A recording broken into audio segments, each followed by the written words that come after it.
Maybach music. Can anybody out there hear me? Hear me? 'Cause I just wanna... hello बच्चों, कैसे हैं आप। मैं आपका मेंटर अरविंद आर्य अपने ऑनलाइन प्लेटफॉर्म पर आप सभी का स्वागत करता हूं। आज हम स्टार्ट करेंगे एक और नया कॉन्सेप्ट इलेक्ट्रोस्टैटिक में। तो आज का हमारा कॉन्सेप्ट है विद्युत बल रेखाएं या विद्युत क्षेत्र रेखाएं। ठीक है, आज का कॉन्सेप्ट क्या है हमारा, विद्युत बल रेखाएं। विद्युत बल रेखाएं, विद्युत बल रेखाएं या विद्युत क्षेत्र रेखाएं, दोनों नाम से जानते हैं। इलेक्ट्रिक लाइंस ऑफ फोर्स क्या कहेंगे, विद्युत बल रेखाएं या विद्युत क्षेत्र रेखाएं। तो देखिए, सबसे पहले तो हम बात करेंगे इसकी डेफिनेशन की। डेफिनेशन पढ़ने से पहले फटाफट वीडियो को लाइक शेयर कर दें, और जो बच्चे नए जुड़े हैं हमसे और या जिन्होंने चैनल को सब्सक्राइब नहीं किया है तो चैनल को जरूर सब्सक्राइब करें, ताकि लेटेस्ट वीडियो के नोटिफिकेशन आपको कंटिन्यूअस मिलते रहें। तो हम स्टार्ट करते हैं विद्युत बल रेखाएं। विद्युत बल रेखाएं की सबसे पहले डेफिनेशन, तो हमने पुराने कॉन्सेप्टों में ऐसा पढ़ा था कि किसी आवेश के विद्युत क्षेत्र में स्थित इकाई धनावेश हमेशा एक बल का अनुभव करता है, या इकाई धनावेश पर हमेशा एक बल कार्य करता है। क्या बताया था, किसी आवेश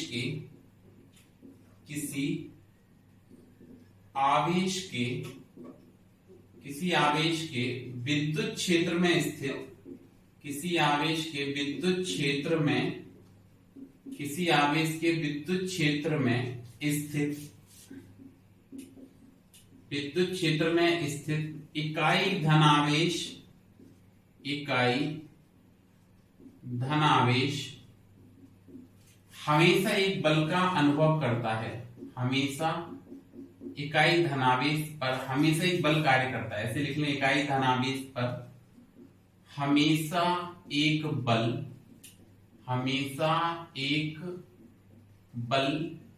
कार्य करता है। हमेशा एक बल कार्य करता है, जिसके कारण वह गमन करता है। जिसके कारण वह गति करता है या गमन करता है, जिसके कारण वह गमन करता है। ठीक है, अतः यहां से विद्युत बल रेखाओं की डेफिनेशन निकल के आई क्या, कि किसी आवेश के विद्युत क्षेत्र में स्थित इकाई धनावेश किसी आवेश के विद्युत क्षेत्र में स्थित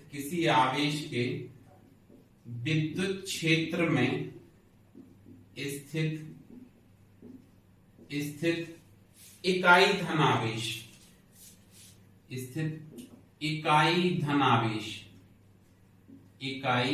धनावेश जिस मार्ग पर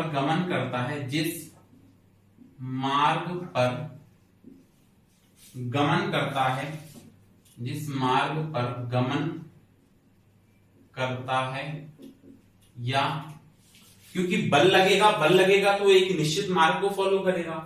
प्रतिकर्षण होगा ना, हमेशा एक बल कार्य करेगा। हमने पढ़ा था प्रतिकर्षित करेगा तो दूर की तरफ भागेगा। अब किस मार्ग से भागेगा, या एक निश्चित मार्ग से भागेगा, तो जिस मार्ग का गमन करता है या जिस मार्ग का अनुसरण करता है, जिस मार्ग का अनुसरण करता है उसे, जिस मार्ग का अनुसरण करता है उसे विद्युत बल रेखाएं कहते हैं। उसे विद्युत बल रेखाएं कहते हैं। ठीक है, ये इसकी डेफिनेशन हो गई विद्युत बल रेखाओं की। क्या बताया, किसी आवेश के विद्युत क्षेत्र में स्थित इकाई धनावेश जिस मार्ग पर गमन करता है या जिस मार्ग का अनुसरण करता है उसको हम क्या कहते हैं, विद्युत बल रेखाएं। फिर देखिए, विद्युत बल रेखाएं विद्युत क्षेत्र में खींचा गया काल्पनिक, वक्राकार एवं निष्कोणीय मार्ग होता है। क्या बताया, विद्युत बल रेखाएं विद्युत क्षेत्र में खींचा गया काल्पनिक, वक्राकार एवं निष्कोणीय मार्ग होता है। एवं इनकी परिकल्पना सबसे पहले माइकल फैराडे ने की थी। इनकी परिकल्पना सबसे पहले किसने की थी? सबसे पहले माइकल फैराडे नामक वैज्ञानिक ने की थी। माइकल फैराडे, इनकी परिकल्पना सबसे पहले माइकल फैराडे नामक वैज्ञानिक ने की थी। माइकल फैराडे नामक वैज्ञानिक ने की थी। वैज्ञानिक ने की थी, ठीक है। इनकी परिकल्पना किसने की थी? सबसे पहले माइकल फैराडे ने। क्या बताया? विद्युत बल रेखाएं विद्युत क्षेत्र में खींचा गया काल्पनिक वक्राकार एवं निष्कोणीय मार्ग होता है, ठीक है। तो हमने पढ़ा कि किसी आवेश के विद्युत क्षेत्र में, उस दिन हमने क्या पढ़ा था कि ये मान लो कोई कैपिटल क्यू आवेश है, इसके चारों तरफ इसका विद्युत क्षेत्र बनेगा। इसमें अगर कोई हम इकाई धनावेश रखेंगे तो इस पर हमेशा एक बल कार्य करेगा, ये इसको दूर की तरफ धक्का देगा, तो बल कार्य करेगा तो एक निश्चित मार्ग से गमन करेगा, ये निश्चित मार्ग से एक बिंदु से दूसरे बिंदु की ओर जाएगा, उसी को हम विद्युत बल रेखाएं कहेंगे। तो डेफिनेशन में क्या सीखा कि किसी आवेश के विद्युत क्षेत्र में स्थित इकाई धन आवेश पर हमेशा एक बल कार्य करता है, जिसके कारण वो गमन करता है या गति करता है। अतः किसी आवेश के विद्युत क्षेत्र में स्थित इकाई धन आवेश जिस मार्ग का गमन करता है, जिस मार्ग का अनुसरण करता है, उसको विद्युत बल रेखाएं कहते हैं। तथा क्या होता है? विद्युत बल रेखाएं विद्युत क्षेत्र में खींचा गया काल्पनिक वक्राकार एवं निष्कोणीय मार्ग होता है, ठीक है। एवं इनकी परिकल्पना सबसे पहले किसने की थी? तो माइकल फैराडे नामक वैज्ञानिक ने इनकी परिकल्पना की थी। अब देखिए आगे चलते हैं, इससे संबंधित कुछ और पॉइंट्स पढ़ते हैं हम। विद्युत बल रेखाओं के गुण। विद्युत बल रेखाओं के गुण जो काफी बार एग्जाम्स में पूछे गए हैं, इनमें से कोई भी प्रॉपर्टी आपसे पूछ सकते हैं, कोई भी गुण पूछ सकते हैं। तो देखिए हम बात करते हैं आगे विद्युत बल रेखाओं के गुण। ये क्या होते हैं, इनकी चर्चा करेंगे। तो विद्युत बल रेखाओं के गुण, properties of electric lines of force. देखिए क्या क्या प्रॉपर्टीज होती हैं, क्या क्या गुण होते हैं विद्युत बल रेखाओं, विद्युत बल रेखाओं के गुण। Properties of electric lines of force. तो देखिए क्या क्या प्रॉपर्टी है। सबसे पहली प्रॉपर्टी की बात करें तो जो विद्युत बल रेखाएं वो कुछ ऐसे बनेंगी, और अगर ये विद्युत बल रेखाएं बनेंगी और इसके किसी भी बिंदु पर, ये मान लो यहाँ पे आपके पास एक पॉजिटिव चार्ज है, ये नेगेटिव चार्ज है, इस तरह से बनेगी। तो यहाँ पर हमने क्या किया, एक टेंजेंट ड्रॉ कर दिया, यहाँ पे एक स्पर्श रेखा खींची किसी भी बिंदु को लेके हुए। तो हम पहला प्रॉपर्टी क्या कहेंगे कि विद्युत बल रेखाओं के किसी भी बिंदु पर खींची गई स्पर्श रेखा, विद्युत बल रेखाओं के किसी भी बिंदु पर खींची गई स्पर्श रेखा उस बिंदु पर परिणामी विद्युत क्षेत्र की तीव्रता की दिशा को प्रदर्शित करती है। फिर से सुने, विद्युत बल रेखाओं के किसी भी बिंदु पर खींची गई स्पर्श रेखा उस बिंदु पर परिणामी विद्युत क्षेत्र की तीव्रता की दिशा को व्यक्त करती है। ये पहली प्रॉपर्टी हो गई, ये पहला गुण हो गया। दूसरे की बात करते हैं तो दूसरी प्रॉपर्टी क्या है कि दो विद्युत बल रेखाएं एक दूसरे को कभी भी प्रतिच्छेद नहीं करती हैं। क्या बताया? दो विद्युत बल रेखाएं कभी भी एक दूसरे को प्रतिच्छेद नहीं करती हैं। तो विद्युत क्षेत्र रेखाएं कभी भी एक दूसरे को प्रतिच्छेद नहीं करती हैं। क्यों नहीं करती हैं? क्योंकि अगर प्रतिच्छेद, मान लो दो विद्युत बल रेखाएं एक दूसरे को प्रतिच्छेद करेंगे और प्रतिच्छेद बिंदु पर हम दोनों बल रेखाओं पर स्पर्श रेखा बनाएंगे, तो दो स्पर्श रेखाएं बनेंगी, और दो स्पर्श रेखाएं बनेंगी। अभी हमने क्या कहा कि जो स्पर्श रेखा है वो परिणामी विद्युत क्षेत्र की तीव्रता को व्यक्त करेगी। तो यहाँ पर विद्युत क्षेत्र की तीव्रताओं की कितनी दिशा हो जाएंगी? दो, जो कि व्यावहारिक रूप से संभव नहीं है, क्योंकि कभी भी परिणामी हमेशा इस प्रकार लगाया, परिणामी हमेशा एक होता है और वो हमेशा इस प्रकार लगाया जाता है कि जो वस्तु है वो संतुलन अवस्था में आ जाए। तो इस कारण ऐसा संभव नहीं है। तो आपको दूसरा पॉइंट क्या बताया, दो विद्युत बल रेखाएं कभी भी एक दूसरे को प्रतिच्छेद नहीं करती हैं, क्योंकि प्रतिच्छेद बिंदु पर दोनों बल रेखाओं पर अगर स्पर्श रेखा बनाएंगे तो परिणामी बल की दो दिशाएं हो जाएंगी, जो कि व्यवहारिक रूप से संभव नहीं है। या हम यहां पे ऐसे भी कह सकते हैं कि यदि दो विद्युत बल रेखाएं एक दूसरे को प्रतिच्छेद करें और प्रतिच्छेद बिंदु पर कोई हम परीक्षण आवेश रख दें, कोई टेस्ट चार्ज रख दें, तो वो परीक्षण आवेश जो है वो एक साथ दो दिशाओं में विक्षेपित नहीं हो सकता है, एक साथ दो दिशाओं में नहीं जा सकता है या दो दिशाओं में विक्षेपित नहीं हो सकता है। इस कारण से ऐसा व्यवहारिक रूप से संभव नहीं है। ठीक है, तो ये 2 पॉइंट्स हो गए। अब हम बात करते हैं फर्दर इसके बाद नेक्स्ट थर्ड पॉइंट की। थर्ड पॉइंट देखिए क्या है, विद्युत बल रेखाओं की जो दिशा की बात करेंगे। ठीक है, क्योंकि ये विद्युत बल रेखाएं वास्तव में क्या कर रही हैं, विद्युत क्षेत्र की तीव्रता को व्यक्त कर रही हैं। तो जो विद्युत बल रेखाओं की जो दिशा है वो क्या होती है, प्लस क्यू आवेश के कारण विद्युत बल रेखाओं की दिशा आवेश से दूर की ओर होती है। प्लस क्यू आवेश के कारण जो विद्युत बल रेखाओं की दिशा है वो आवेश से कैसे होती है, प्लस क्यू आवेश के कारण विद्युत बल रेखाओं की दिशा आवेश से दूर की ओर जाती है इस तरह से। तो प्लस क्यू आवेश के कारण विद्युत बल रेखाओं की जो दिशा होगी वो आवेश से दूर की ओर होती है। धन आवेश के कारण विद्युत बल रेखाओं की दिशा आवेश से दूर की ओर। ऋण आवेश के कारण जो विद्युत बल रेखाओं की दिशा होती है, किसके कारण, ऋण आवेश के कारण विद्युत बल रेखाओं की दिशा जो है वो आवेश से पास की ओर होती है। ऋण आवेश के कारण विद्युत बल रेखाओं की जो दिशा है वो कैसे होती है, आवेश से पास की ओर होती है। ठीक है, इस तरह से बनेगी पास की ओर। तो ऋण आवेश के कारण विद्युत बल रेखाओं की दिशा आवेश से पास की ओर होती है। तो क्या बताइए, थर्ड प्रॉपर्टी होगी, धनावेश के कारण विद्युत बल रेखाओं की दिशा आवेश से दूर की ओर एवं ऋणावेश के कारण विद्युत बल रेखाओं की दिशा आवेश से पास की ओर होती है। लेकिन यदि आपको एक पॉजिटिव चार्ज दिया जाए और एक नेगेटिव दिया जाए, एक धनावेश हो, एक धनावेशित बिंदु दिया जाए और एक ऋणावेशित बिंदु दिया जाए, तो धनावेश एवं ऋणावेश के लिए, किसके लिए, धनावेश एवं ऋणावेश के लिए जो विद्युत बल रेखाओं की दिशा है, धनावेश एवं ऋणावेश के लिए विद्युत बल रेखाओं की दिशा धनावेश से प्रारंभ होकर ऋणावेश पर समाप्त हो जाती है। कैसे निकलेंगी, धनावेश से प्रारंभ होती हैं और ऋणावेश पर समाप्त हो जाती है। धनावेश एवं ऋणावेश के लिए विद्युत बल रेखाओं की जो दिशा है वो धनावेश से प्रारंभ होती है।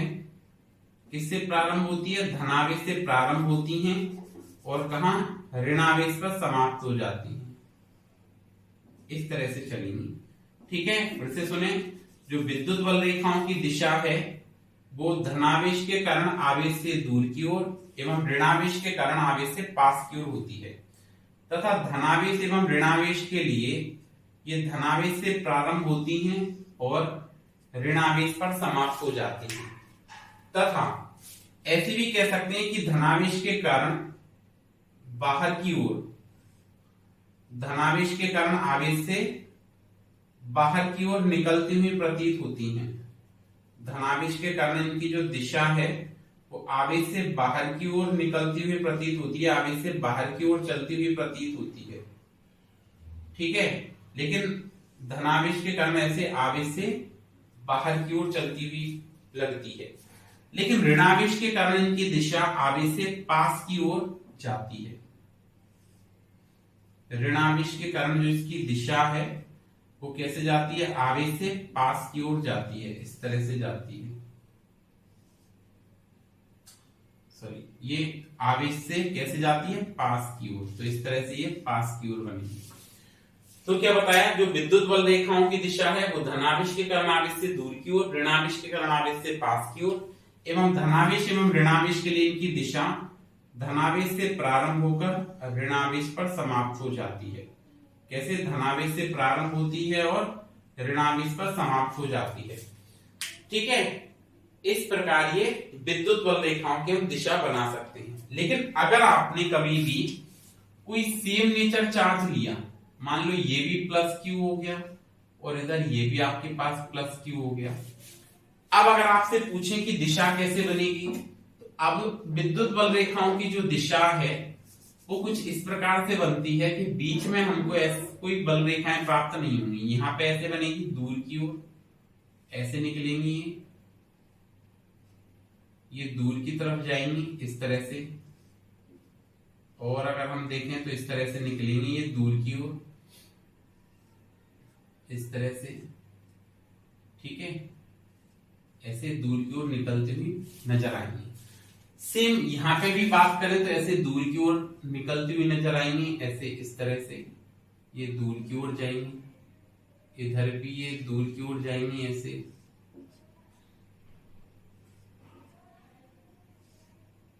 इस तरह से, सॉरी ये दूर की ओर निकलेंगी तो दिशा बाहर की तरफ बनेगी अपनी इस तरह से, ठीक है। तो बीच में आपको एक ऐसा बिंदु प्राप्त होगा जहां पे कोई विद्युत क्षेत्र प्राप्त नहीं होगा, कोई दिशा प्राप्त नहीं होगी विद्युत क्षेत्र की, मतलब यहाँ पे परिणामी विद्युत क्षेत्र की तीव्रता शून्य प्राप्त होगी और ये बिंदु हमारा कहलाएगा उदासीन बिंदु। मतलब जब समान प्रकृति के आवेश की विद्युत बल रेखाएं बनाते हैं तो दोनों आवेशों के बीच में एक ऐसा भाग प्राप्त होता है या एक ऐसा क्षेत्र प्राप्त होता है जहां पे कोई विद्युत बल रेखाएं प्राप्त नहीं होती हैं, परिणामी विद्युत क्षेत्र की तीव्रता शून्य प्राप्त होती है और इस क्षेत्र को, इस बिंदु को हम क्या कहते हैं, उदासीन बिंदु कहते हैं। तो उदासीन बिंदु क्या होता है, वह बिंदु जहां परिणामी विद्युत क्षेत्र की तीव्रता दोनों समान प्रकृति के आवेश के कारण परिणामी विद्युत क्षेत्र की तीव्रता शून्य प्राप्त होती है, उस बिंदु को हम क्या कहते हैं, उदासीन बिंदु। तो ये 3 पॉइंट्स हो गए इसके। अगला पॉइंट क्या कहेंगे कि जो विद्युत बल रेखाएं हैं वो विद्युत क्षेत्र की तीव्रता को ग्राफीय रूप से प्रकट करती हैं। विद्युत बल रेखाएं जो हैं, चौथा पॉइंट है, वो विद्युत क्षेत्र की तीव्रता को ग्राफीय रूप से प्रकट करती हैं। इस कारण जहां विद्युत बल रेखाएं सघन होंगी, मतलब पास पास होंगी, वहां विद्युत क्षेत्र की तीव्रता अधिक प्राप्त होगी, एवं जिन बिंदुओं पर विद्युत बल रेखाएं विरल होंगी, मतलब दूर दूर होंगी, वहां विद्युत क्षेत्र की तीव्रता आपको कम प्राप्त होगी। ये 4th पॉइंट था। क्या था कि विद्युत बल रेखाएं विद्युत क्षेत्र की तीव्रता को ग्राफीय रूप से प्रकट करती हैं। इस कारण जिन बिंदुओं पर विद्युत बल रेखाएं सघन होंगी, मतलब पास पास होंगी, सघन का मतलब कैसे होंगी, पास पास होंगी, वहां विद्युत क्षेत्र की तीव्रता कैसे मिलेगी, ज्यादा प्राप्त होगी। एवं जिन बिंदुओं पर विद्युत बल रेखाएं विरल होंगी, मतलब दूर दूर होंगी, वहां विद्युत क्षेत्र की तीव्रता कम प्राप्त होगी। ठीक है। एक और 5वां पॉइंट हम क्या कहेंगे कि जो किसी भी आवेश के कारण जो विद्युत बल रेखाएं उत्पन्न होती हैं, किसी आवेश से गुजरने वाली या किसी आवेश से निकलने वाली, किसी आवेश में प्रवेश करने वाली या किसी आवेश से बाहर निकलने वाली कुल विद्युत बल रेखाओं की जो संख्या है, किसकी संख्या, विद्युत बल रेखाओं की संख्या, विद्युत बल रेखाओं की संख्या, विद्युत बल रेखाओं की संख्या क्या होती है, उस आवेश के परिमाण के समानुपाती होती है। ठीक है। किसी भी आवेश से बाहर निकलने वाली या किसी आवेश में प्रवेश करने वाली कुल विद्युत बल रेखाओं की जो संख्या है उस आवेश के परिमाण के समानुपाती होती है, आवेश के परिमाण के समानुपाती होती है। ये 5वां पॉइंट आप याद रखना। नेक्स्ट देखो 6th पॉइंट अगर हम लिखेंगे तो नेक्स्ट 6th पॉइंट क्या होगा आपके पास में कि देखें विद्युत बल रेखाओं की दिशा में गमन करने पर, विद्युत बल रेखाओं की दिशा में गमन करने पर ये एक दूसरे को आकर्षित करते हुए प्रतीत हो रही है, क्योंकि मिल रही है, इस बिंदु पर आ रही है सभी। क्या बताया आपको, विद्युत बल रेखाओं की दिशा में गमन करने पर, थोड़ी डायरेक्शन का ध्यान रखें, विद्युत बल रेखाओं की दिशा में गमन करने पर ये एक दूसरे को आकर्षित करती हुई प्रतीत होती हैं। विद्युत बल रेखाओं की दिशा में गमन करने पर ये एक दूसरे को आकर्षित करती हुई प्रतीत हो रही है, मिल रही है एक जगह पे। लेकिन इनके लंबवत दिशा में गमन करने पर, लंबवत दिशा में ये देखो इस बिंदु पर देखेंगे तो ज्यादा दूर दूर जा रही है, तो विद्युत बल रेखाओं की लंबवत दिशा में गमन करने पर ये एक दूसरे को प्रतिकर्षित करती हुई प्रतीत होती हैं। क्या बताया, विद्युत बल रेखाओं की दिशा में गमन करने पर ये एक दूसरे को आकर्षित करती हुई प्रतीत होती हैं, और विद्युत बल रेखाओं की लंबवत दिशा में गमन करने पर ये एक दूसरे को प्रतिकर्षित करती हुई प्रतीत होती हैं। ये 6th पॉइंट था। नेक्स्ट 7th पॉइंट हम क्या लिखेंगे कि जो विद्युत बल रेखाएं हैं वो धनावेश से प्रारंभ होकर ऋणावेश पर समाप्त हो जाती हैं। विद्युत बल रेखाएं जो हैं वो क्या होता है, धनावेश से प्रारंभ होती हैं और ऋणावेश पर समाप्त हो जाती हैं।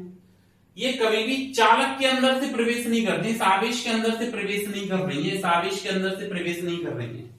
मतलब क्या बताया, विद्युत बल रेखाएं धनावेश से प्रारंभ होकर ऋणावेश पर समाप्त हो जाती हैं, कभी भी चालक के अंदर से प्रवेश नहीं करती हैं, क्योंकि चालक के अंदर विद्युत क्षेत्र की तीव्रता आपको कितनी मिलेगी, 0। यहां से हम एक बात कह सकते हैं कि जो विद्युत बल रेखाएं वो हमेशा एक खुला वक्र बनाती हैं। कैसा वक्र बनाती हैं, खुला वक्र बनाती हैं। तो विद्युत बल रेखाएं धनावेश से प्रारंभ होकर ऋणावेश पर समाप्त हो जाती हैं, कभी भी ये किसी चालक के अंदर से प्रवेश नहीं करती हैं, अर्थात विद्युत बल रेखाएं हमेशा एक खुला वक्र बनाती हैं। ठीक है, फिर देखिए इसके बाद नेक्स्ट पॉइंट लिखेंगे 8th। क्या है ये कि विद्युत बल रेखाओं की दिशा में जैसे जैसे दूरी बढ़ाएंगे, विद्युत बल रेखाओं की दिशा में हम जाएंगे, जैसे जैसे दूरी का मान बढ़ता जाता है वैसे वैसे विभव का मान कम होता जाएगा। तो नेक्स्ट पॉइंट क्या लिखा कि विद्युत बल रेखाओं की दिशा में गमन करने पर दूरी का मान जैसे जैसे बढ़ाते जाते हैं वैसे वैसे विद्युत विभव का मान कम होता जाता है। एक और लास्ट पॉइंट क्या है ये, नेक्स्ट 10वां पॉइंट की अगर हम बात करें तो ये क्या कहता है कि जो भी विद्युत बल रेखाएं हैं वो हमेशा किसी चालक की सतह के लंबवत निकलती हैं और लंबवती समाप्त हो जाती हैं। इंपोर्टेंट बात है, विद्युत बल रेखाएं हमेशा किसी चालक के लंबवत प्रवेश करती हैं। किसी भी चालक में कैसे प्रवेश करती हैं, हमेशा लंबवत प्रवेश करती हैं और लंबवती निकलती हैं। ठीक है, हमेशा चालक की सतह के लंबवत निकलती हैं और लंबवत ही प्रवेश करती हैं, हमेशा 90 डिग्री के कोण पर ही निकलेंगी। ठीक है, तो ये कुछ पॉइंट थे विद्युत बल रेखाओं से संबंधित। लेकिन अगर हम कुचालकों की बात करें, कभी भी चालक के अंदर कोई विद्युत बल रेखाएं प्रवेश नहीं करेंगी, लेकिन अगर कुचालकों की बात करें तो कुचालकों के अंदर से विद्युत बल रेखाएं प्रवेश कर सकती हैं। बट ऐसा हमेशा सत्य नहीं है, लेकिन अगर आपसे पूछे तो कर सकती हैं। हाँ, ये पॉसिबिलिटी बनती है कि ऐसा हो सकता है।